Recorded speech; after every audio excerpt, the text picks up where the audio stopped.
Welcome friends. আজকে আমরা দেখব মাইক্রোসফট ওয়ার্ডে কিভাবে কোনো নাম্বারকে টেক্সটে কনভার্ট করা যায়।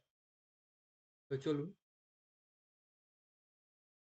আমরা যে কোনো টেক্সট করার জন্য নাম্বারকে কোনো একটি নাম্বার লিখলাম, সেই নাম্বারকে সিলেক্ট করব, কন্ট্রোল F9 প্রেস করব। কন্ট্রোল F9 প্রেস করার সঙ্গে সঙ্গে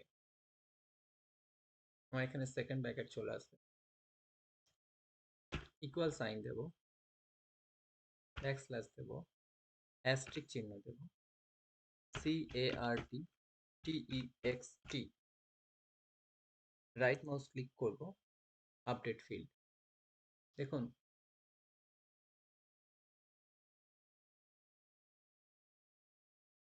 আমার সংখ্যাটি কথায় চলেছে।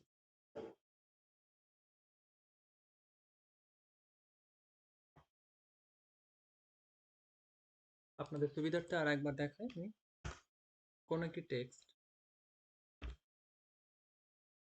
কোন একটি নাম্বার আমি লিখব, যাকে আমি টেক্সটে কনভার্ট করতে চাই। কন্ট্রোল F9 প্রেস করব, নাম্বারটিকে সিলেক্ট করব, কন্ট্রোল F9 প্রেস করব,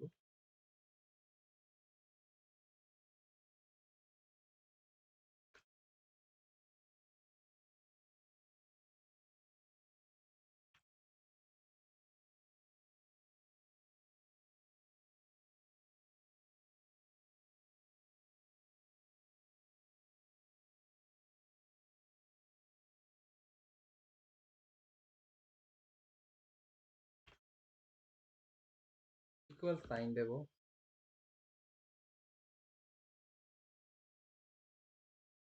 slash font slash asterisk CARTTEXT,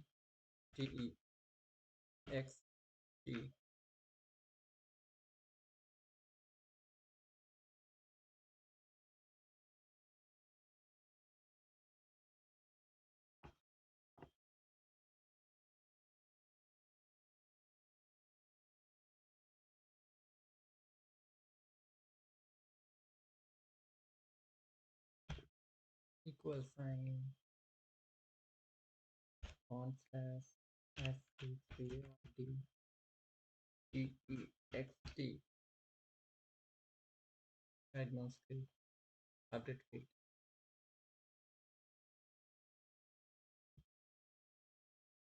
number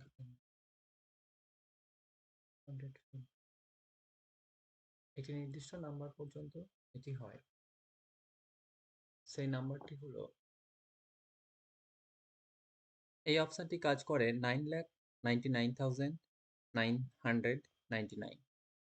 এর বেশি ফিগার হয়ে গেলে এমএস ওয়ার্ডে এটি কখনো কাজ করবে না।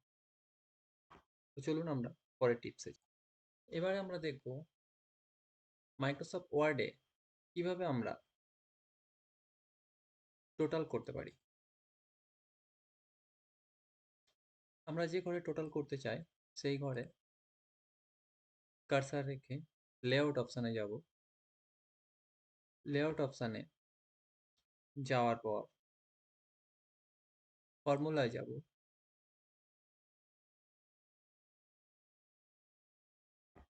ফর্মুলায় যাওয়ার পর দেখুন এখানে অ্যাবভ, আমি যেখানে কার্সার রেখেছি তার অ্যাবভ রেটই আছে, করাই আছে, ফাংশন সাম আছে, কোনো সমস্যা নেই, আমরা দিলেই অটোমেটিক্যালি চলে আসবে। আমরা এইভাবে সামের সঙ্গে সঙ্গে অ্যাভারেজও করতে পারি। তার জন্য একই রকমভাবে আমরা ফর্মুলা এখানে এটিকে আমরা ডিলিট করব, আমরা সাম করব না, আমরা করতে চাইছি অ্যাভারেজ। অ্যাভারেজে ক্লিক করব এবং এখানে আগের মতন ABV, এন্টার। এখন অ্যাভারেজ চলে। আমরা এভাবে বিভিন্ন রকম ফর্মুলা এমএস ওয়ার্ডে করতে পারি, যা ড্রপ ডাউনে আছে, আপনারা চাইলে দেখে নিতে পারেন। ওকে, চলুন তো নেক্সট। এখন আমরা আসি ফরম্যাট পেন্টারের কাজে। আমরা সকলেই জানি ফরম্যাট পেন্টারের কাজ কি এবং ফরম্যাট পেন্টার কিভাবে কাজ করে। তো অনেকেই বিষয়টা ভুল জানি। যেমন ধরুন আমাদের এই প্যারাটা ফরম্যাটটা আমি ইটালিক করে দিলাম, বোল্ড ইটালিক করে দিলাম। এখন আমি এই প্যারাকে এই প্যারার কোনো একটি সেন্টেন্সকে বোল্ড ইটালিক করতে চাইছি এবং তারপরে আবার এই প্যারার কিছু সেন্টেন্সকে বোল্ড ইটালিক করতে চাইছি।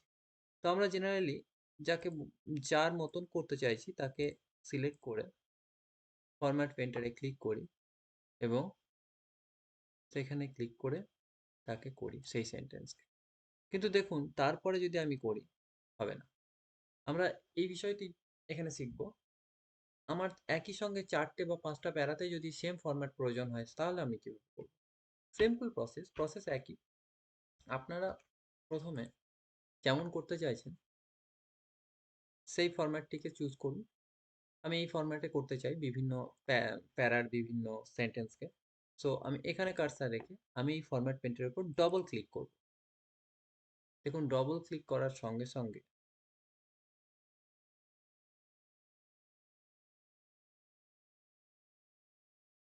আমার ফরম্যাট পেন্টারের যে সিম্বল সেটি কিন্তু আমার সঙ্গে থেকে গেছে। আগের মতন আর ওটি ছেড়ে যায়নি। আপনারা খেয়াল করুন কার্সারের সঙ্গে সঙ্গে ফরম্যাট পেন্টারের অংশটি যাচ্ছে দেখুন। তো এইভাবে আমরা ফরম্যাট পেন্টারের সাহায্যে একই ফরম্যাটে বিভিন্ন প্যারা ইউজ করতে পারি। আর এই ফরম্যাট পেন্ট থেকে আপনারা বেরিয়ে যেতে গেলে এসকেপ বাটনকে ক্লিক করুন, অটোমেটিক্যালি আগের মোডে চলে যাবেন। তো আশা করি টিপসটি ভালো লেগেছে। চলুন ফিরে যাই পরের টিপস। এবারে আমরা শিখব অটো কারেক্ট অপশন।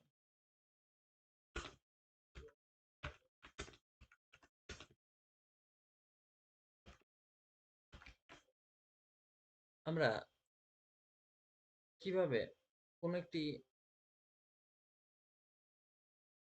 শর্টকাট ওয়ার্ডের মাধ্যমে এই লেখাটিকে রিপ্লেস করব। চলুন সিলেক্ট করি, ফাইলে যাই,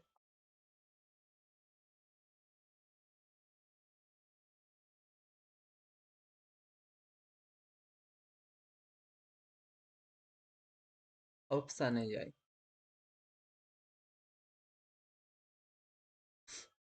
অপশানে গিয়ে প্রুফিং এ যাই, অটো কারেক্ট অপশন। দেখুন আমার লেখাটি এখানে চলে এসেছে। আমি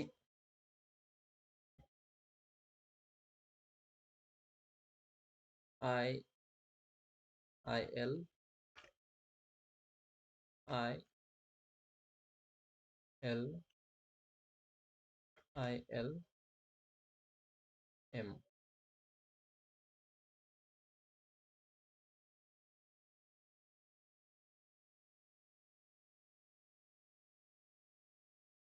add, okay okay.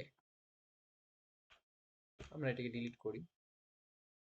I L M, দেখুন আই এম এল লেখার সঙ্গে সঙ্গে আমার আই লাভ মাই ইন্ডিয়া চলে এলো। এইভাবে আপনারা যদি কোনো টেক্সটে বারবার কোনো প্যারা বারবার কোনো সেন্টেন্স প্রয়োজন হয়, আপনারা শর্ট টাইমের জন্য সেটিকে রিপ্লেস করে অটো কারেক্ট অপশন আপনারা ক্রিয়েট করে নিতে পারেন। তো বন্ধুরা আজকে এই পর্যন্তই। পরবর্তীতে আরো অনেক টিপস নিয়ে আপনাদের সামনে উপস্থিত হলো। আজকের মতো ধন্যবাদ।